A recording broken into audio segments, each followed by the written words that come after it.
He's the DA Deputy Shadow Minister of Justice, and he is going to talk to us about something really important, and that is Parliament's Portfolio Committee on Justice and Correctional Services has called for public comment on the updated Prevention and Combating of Hate Crimes and the Hate Speech Bill, which I understand would also include WhatsApp messages. Good morning. Welcome to the program. Good morning. So how is this all going to work? What exactly, when we say hate crimes and hate speech, what are we exactly talking about here? Yeah, hate crimes, of course, is not something new in our law. It has always been possible to deal with specifically once somebody has been found guilty of a crime in terms of our law. As part of the aggravating circumstances, it's always been possible for the National Prosecuting Authority to introduce evidence that hate or then bias was a motivation and an indication as to why the crime happened, and that it added to the severity of the crime. And then that those specific circumstances, it's always been possible to have been taken into account by a court in imposing a just sentence. Hate speech, of course, I don't want to say something new, but what is important to remember is that in terms of our Constitution, in Section 16 and 16.1 and 16.2, which deals with respectively offensive speech and hate speech, our Constitution has up to now made it clear that there must be a very clear incitement to cause harm and damage for speech to be treated as a criminal offense. Now, unfortunately, I want to say this draft bill takes it further, and in our view, it muddies the water in that it's no longer clear that only incitement to harm and damage is at the core of the new offense that will be on the statute books if this bill passes. We seem to venture into a situation now where the department wants offensive behavior, which in terms of, I think, historical definitions, cause resentment and hurt, but not necessarily damage and harm, that the department wants to criminalize that as well. But which from a rights... Yeah. Carry on. I'll pose my question. No. Which I wanted to say is which of course is dangerous from a rights perspective, because we also know that all laws must balance rights, and there's also in our Constitution the protected freedom of expression. So therein lies the nub of the matter, in that, in our view, this bill could now put at the back burner freedom of expression in order to try and root out offensive speech. And I think my question or my statement talks exactly to that. It's really about perspective, is it not? Because it depends where I come from, how I read the situation. You and I could be in a discussion and we could be seeing the situation totally differently. So how is a judge in a court of law going to decide whether I had intended harm or offense to you, whereas on my part it was really very innocent? Yeah, I think you identify the issue, the big issue with this bill, quite correctly. Internationally, it has been held that offensive behavior should only attract legal implications if the presiding judicial officer is satisfied that almost any person or almost all persons would, in the circumstances, believe that the offensive behavior should warrant legal consequences. So that's a very, very strong test. And if one then turns to the specific wording used in the bill, it uses phrases like threatening, abusive, insulting, bringing into contempt or ridicule, which is obviously very broad, very vague, And therein lies also another danger, and that is the potential to unfairly victimize some, whilst others who if one accepts that this is going to be the law, whilst others who make themselves guilty of the same type of behavior might escape consequences. And that, of course, also would bring into question the whole issue of equality before the law. So just like with beauty, which lies in the eye of the beholder, offense, of course, also to a large extent lies in the eye of the beholder. And from our side, I think we are of the view that this bill will not, on that ground, pass constitutional muster. It should not be passed in the current format, unless it can be tightened up so that it is very clear what would constitute an offense and what not. Okay, so let's assume it does get past the bill, whether with the intended changes from your part or not, it gets passed. What sort of sentences are we looking at here? So, someone is accused of hate speech, or, you've been called the K word, for example. And we know there have been 1 or 2 test cases in the past, but what are we looking at here? Yeah, look, what the bill tries to do is to firstly create the offence, and then depending on the circumstances, it could attract ultimately a imprisonment, a sentence of imprisonment.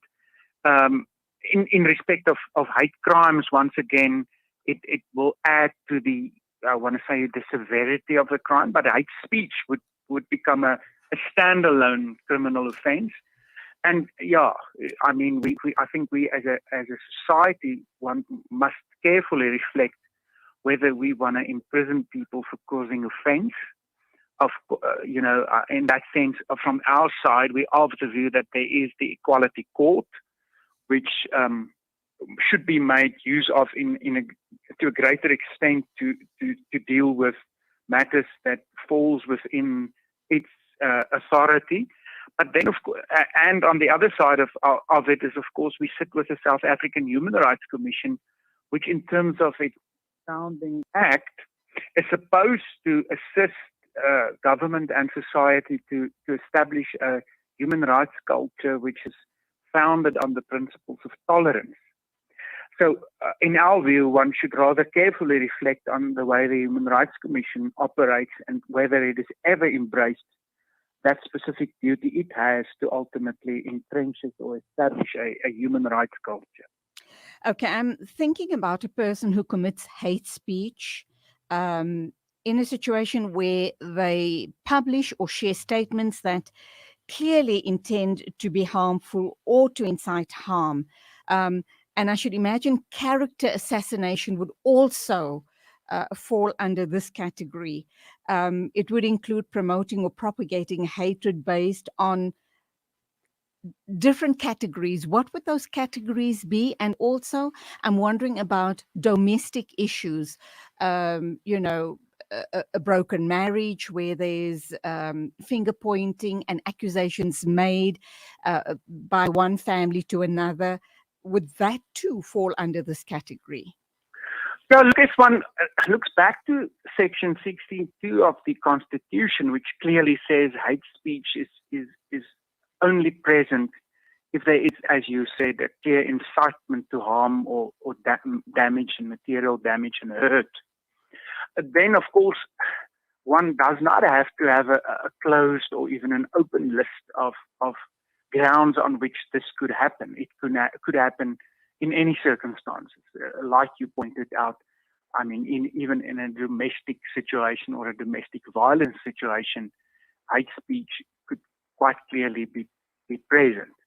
What, however, has happened is that both the legislature and our courts have sort of identified the typical grounds and race, as well as religion, as well as of late now after the Kwalani judgment in the Constitutional Court, sexual orientation has been clearly identified as markers that could indicate hate speech. And that's all well and fine, but that doesn't mean that in the absence of one of these markers being present, that hate speech cannot happen. So it's not as if our Constitution has made hate speech, an impossibility.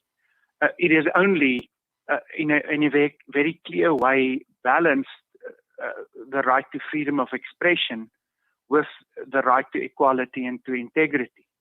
And unfortunately, this bill seems to take it a bit further. I mean, once again, if one in the domestic situation, threatening, abusive, insulting speech could be present, and one will have to have a very clear way of looking as to when a, let's say, a line has been crossed, in the sense that it was aimed ultimately at incitement to harm and damage.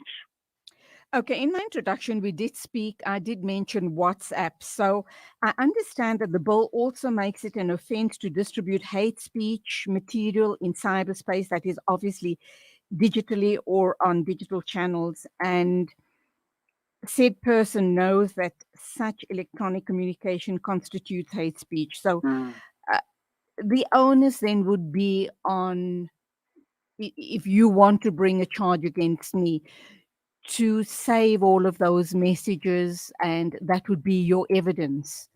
I'm just wondering, how is this going to be heard in a court of law, and how this proceeds? What would be the initial steps? Do I lodge a complaint at the local SAPS office, and then, just how does this whole process unfold? Should the bill go ahead? Should the bill be passed? Look, of course, in terms of electronic and internet-based communication, we already have the cybercrime bill, which was passed a few years ago and which has become law. And the cybercrimes bill, in very clear ways, also deal with the type of evidentiary processes that has to be followed in order to put before a court the evidence. So if this bill becomes law, of course, it will have to be read with the cybercrimes bill. And you're quite correct. The difficulty is, of course, that while it's in theory possible to hold me or you before a court for sharing a WhatsApp message, that would to simply deal with us would ultimately defeat the purpose.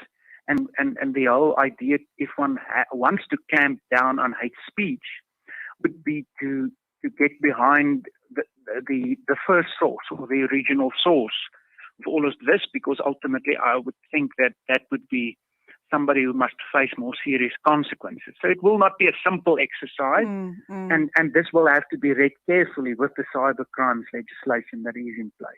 But I should imagine then what you're saying is that let's assume that you are the source of that initial message. It's passed on to me, and I pass it on to 10 other people. And when it finally reaches, when it is found to be a cyber crime, are you saying that you, being the original person who started that chain with the defamatory information or message, you should carry the heaviest of penalties? However, the 10 people down the line would also face some form of penalty because they have forwarded on the message. Yes, absolutely. I mean, they obviously had a choice as to whether they distribute this further or distribute this at all. So every individual's own actions and motivation will have to be interrogated, which of course will not be simple. Right. Okay, we've come to the end of the discussion, but very quickly, how long do you think that before the bill is passed? Prior to the bill being passed, if I truly have a serious issue with someone regarding, hate speech, do I still have the freedom of lodging a complaint? Do I go to the Human Rights Commission, or do I go the legal route and open up a case against the person? Yeah, look, this is obviously a bill that will add to the legislative environment. There's already the Promotion of Equality and Prevention of Unfair Discrimination Act and the Equality Act. So the Equality Court via the Human Rights Commission is available. And of course, the SAPs through the common law and the different pieces of legislation should already be able to assist anybody who have fallen the victim of a hate crime.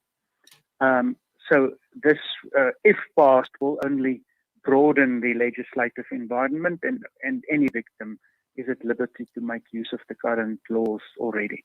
It's frightening because, like I said right at the beginning, it's perspective of interpretation. So one has to be really very careful. And I imagine we should caution people to think twice before they forward on WhatsApp messages and the like, because they could find themselves in a lot of hot water.